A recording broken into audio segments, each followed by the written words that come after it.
이렇게 이제 개인들의 특별한 시간을 만들어 주시는 것도 많이 이제 기획을 하시지만 우리나라 전체를 봤을 때 지역을 위해서 또 좋은 일도 하시잖아요. 뭐 서울을 비롯해서 대전, 광주, 김해 도시재생 프로젝트를 진행하셨던 것으로 알고 있습니다. 정말 뭐 지역 소멸 위기 그리고 뭐 구도심, 원도심이 있으면 위기라고 정말 할 정도로 소멸이라는 단어를 쓰잖아요. 이런 일 하실 때 어떻게 좀 돌파구를 찾아가세요? 고작 저 혼자의 힘으로 해결할 수 있다거나 아니면은 이제 근본적으로 문제를 원인을 제거할 수 있는 거는 전혀 불가능하다고 생각을 하고요. 결국 모든 지역을 소멸로부터 막을 수는 없다고 생각이 들어요. 그러니까 모든 지역을 살릴 수는 없더라도 그래도 최대한 더 많은 지역들을 각각의 특색이 있는 도시로서 남겨두고 싶다. 일본도 이제 지방 소멸로 되게 큰 위기를 겪고 있는데 그래도 일본은 지방의 소도시들이 관광의 자원으로서 자족적인 삶을 그래도 살아가고 있는 곳들 그리고 지역의 특성과 문화유산을 좀 가지고 삶을 영위할 수 있는 곳들이 그래도 꽤 많이 있거든요. 네. 그래서 우리나라에도 그런 곳들을 좀 더 많이 발굴하면 좋겠다 이렇게 생각하고 있습니다. 공간이 가지고 있는 스토리도 굉장히 중요하지만 밥집이면 밥이 맛있어야 하고 카페면 커피가 맛있어야 하고 빵집이면 빵이 맛있어야 되잖아요. 근데 대표님께서는 공간을 기획하시면서 그 안에 컨텐츠까지 기획을 해주시는 것 같아요. 어디까지 기획을 해주시는 건가요? 약간 메뉴 같은 것도 개발해 주시는 건가요? 카페나 레스토랑 같은 경우는 메뉴 개발팀이 또 있기 때문에 이제 그것도 같이 하고 그리고 저희가 이제 주로 쇼핑몰이나 복합상가라던가 뭐 이런 같은 거를 이제 직접 개발할 때도 있는데 그런 상공간을 개발할 때는 거기에 들어가는 이제 MD까지도 저희가 이제 다 세팅을 해서 그렇게 해서 드리죠. 공간 기획이라고 하는 게 그런 들어가는 메뉴, 음식 구성까지 그거를 다 기획을 해주시는 걸 포함하는 건가요? 아니면 대표님만 이렇게 영역이 넓으신 건가요? 좀 저희 회사의 이제 특징이 외주를 제가 주는 걸 되게 싫어해요. 예를 들어 회사에 이제 영상팀이 있는데 영상 작업 같은 경우도 초반에는 공간 회사에서 영상 작업을 할 일이 거의 없었거든요. 그런데 이제 간혹 필요해졌을 때 외주를 줬는데 그 외주한 곳이 너무 잘하는 거예요. 그러면 일단 킵해놓자. 일단 들어와. 와서 뭐 할지는 나중에 생각하자. 각 분야의 전문가들이 결국은 이제 각각 모였을 때 그때 이제 만들어진 시너지가 되게 좋다 보니까 메뉴 같은 경우도 저희가 직접 만들었었을 때 그때 훨씬 더 좀 파급력이 있는 것 같아요. 불가능한 것도 만들어내는 게 대표님의 그 황금 비율 6대4가 있어서 그런지 싶은데요. 근데 사람들을 불러 모으는 황금 비율 6대4.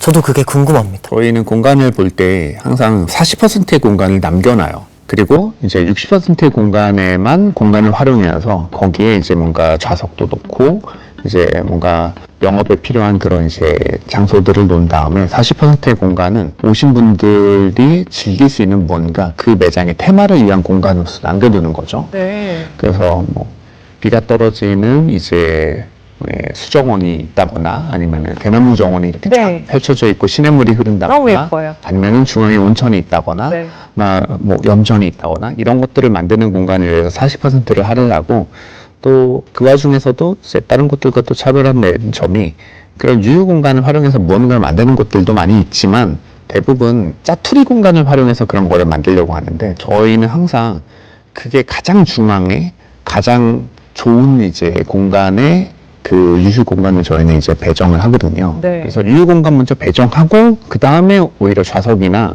다른 것들을 배치를 하는 편이에요. 굉장히 이게 차별점이 아닐까 싶어요. 그리고 40%라는 공간은 거의 반이잖아요. 굉장히 큰 부분이거든요. 40%를 고객을 위한 어떤 테마 공간으로 만든다? 이 생각부터 참 획기적이라는 생각이 듭니다. 공간들을 이제 특징을 보면 하나하나 비슷한 게 없어요. 다 다르거든요. 이런 수많은 아이디어 도대체 대표님 어디서 얻으십니까? 절대적인 이제 다수는 여행에서 얻는 것 같아요. 여행. 그러니까 정말 좀 여행을 많이 좋아하는 편이고 세계 여행이라고까지는 없더라도 이제 5대륙을 이제 도는 여행도 한 2번 정도 했었고 그러다 보니까 각 지역에서 이제 가장 인상 깊었던 순간들 그런 것들이 제 머릿속에 남아서 그게 이제 공간을 연출할 때 항상 이제 포인트가 좀 되는 것 같아요. 혹시 요즘 어느 나라, 어느 장소에 혹시 꽂히신 곳이 있으신가요? 가장 좋아했었던 곳은 네. 이제 태국이었었던 것 같고요. 아. 네. 방콕이란 도시를 이제 뭐 가보신 분도 있고 안 가신 분들도 있을 텐데 상당히 이제 오묘한 이제 매력이 있는 그러니까 자유분방한 이제 태국의 정서가 이제 반영이 돼 있으면서 네. 예, 서양의 문물과 다음에 동양의 것들이 되게 적절하게 믹스가 많이 되어 있고 그리고 이제 그쪽에 있는 카페나 호텔이나 이제 레스토랑들의 어떤 수준이 아시아에서는 거의 탑급에 있을 정도로 정말 이제 저희는 이제 태국이 이제 대한민국보다는 조금 더 이제 소득이 좀 낮은 나라니까는 그래서 서울보다 방콕이 못할 거라고 생각을 하지만 근데 거기에 이제 힙한 공간들을 가봤을 때 정말 배울 게 좀 많이 있었던 것 같아요. 그래서 그런 공간도 정말 좋아하고 사실 유럽이나 이런 곳들에 비해서 이제 우리나라에서 뭔가 외국을 갈 때 선택지가 많이 없는 편이잖아요. 예, 그런데 대신에 그런 장점은 있는 것 같아요. 일본과 한국이 다르고 그리고 베트남과 태국이 또 다르고 예, 각각의 지역별로 이제 특성들이 되게 많이 있다 보니까 그런 것들 보면서 이제 자주 좋아하는 편입니다. 많은 분들이 지금 귀 쫑긋하고 지금 듣고 계실 것 같아요. 네. 오늘 이 공간은 어떠신가요? 오늘 이 공간의 그 조도와 습도와 온도 괜찮으신가요? 좀 이렇게 좋게 봤었던 거는 인사이드 스토리라는 이제 공간 이제 사이니지가 이제 입체적으로 이제 예, 위에 떠 있는 것 같이 저렇게 네. 표현이 되어 있어서 그리고 이제 공간에 깊이감을 주면서 이렇게 표현이 되어 있다 보니까 저 안쪽에 화면으로 봤었을 때 네. 상당히 보기가 좋더라고요. 그래서 사실 스튜디오는 네, 스튜디오에 있는 사람이 전체를 보면서 감상하는 공간이 아니라 카메라 안에 계시는 이제 시청자들이 이 화면을 통해서 감상하는 곳이잖아요. 그걸 치고는 정말로 잘 만들어진 공간인 것 같아요. 그러면 이제 공간 기획 전문가, 이거 여쭤봐야겠습니다.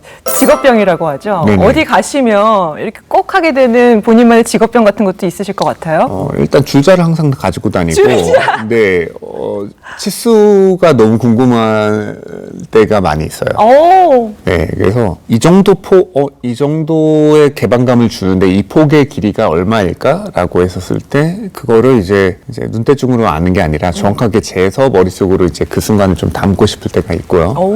네, 그리고 자재를 보면 꼭 만져봐야 네, 소재의 특성을 이제 겉으로 눈으로 보는 거 말고 내 손으로 직접 이제 촉감으로 느끼고 싶어 하는 그래서 어떻게 보면 약간 이제 걸음마하는 아기 같은 느낌이 있어요. 그러니까 무조건 만지고 직접 이제 느껴봐야 이제 이게 내 거가 되니까 네 그런 거를 되게 좀 좋아하는 것 같아요. 아니 어디 가시면 이러실 것 같아요. 여긴 이렇고 조명이 어떻고 이렇게 생각하시면 조금 피곤은 하시겠다. 평소에 이런 생각도 듭니다. 네, 그렇죠. 근데 그게 들어가자마자 한 번에 이제 정보창에 이렇게 쭈르륵 이게 다 뜨는 것 같아요. 오, 네. 스캔하시는군요, 이렇게. 네네. 그래서 직업병은 어쩔 수 없는 것 같아요. 네.